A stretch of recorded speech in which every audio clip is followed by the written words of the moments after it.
Games.de ist heute aufgeregt, beziehungsweise ich bin richtig aufgeregt, denn wir sprechen gleich mit Ron Gilbert. Wer den nicht kennt, der ist verantwortlich für Spiele wie Monkey Island, Zack McCracken oder Maniac Mansion.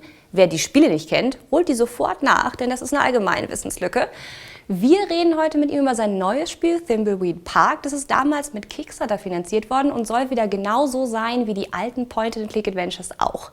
Was das heißt und worum es geht, zeigen wir euch jetzt.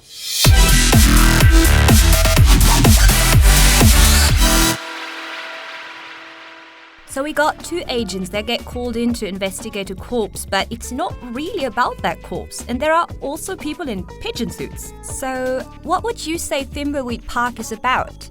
Well, Thimbleweed Park is kind of a very strange story about this town called Thimbleweed Park. And as you said, they found this dead body out by the bridge, but that's really just the tip of the iceberg. You know, it's like very quickly in the game you realize nobody really cares about this body at all. You know, and as you go through and you kind of go through the story and solve the puzzles, you start to uncover kind of the real strangeness that is this town.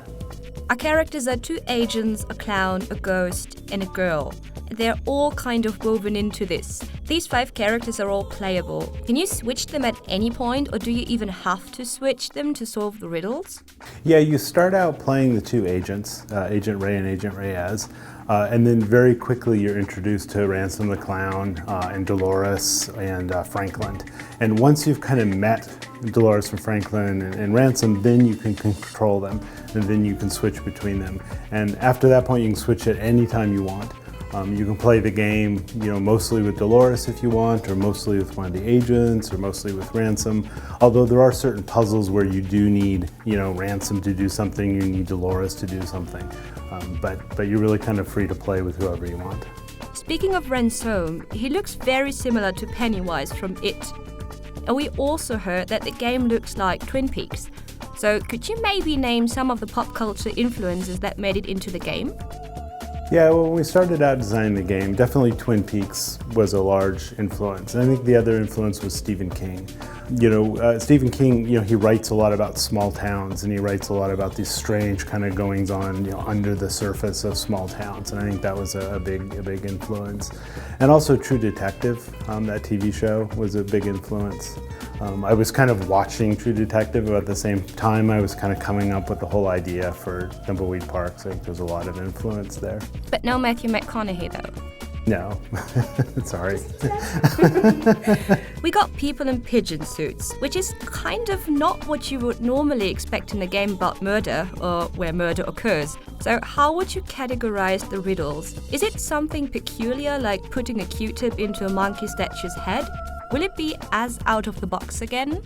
There is a lot of you know, out of the box puzzle solving, right? But we've really tried to make sure that all the puzzles are very logical and make sense. So you're never doing 2 completely random things to solve a puzzle.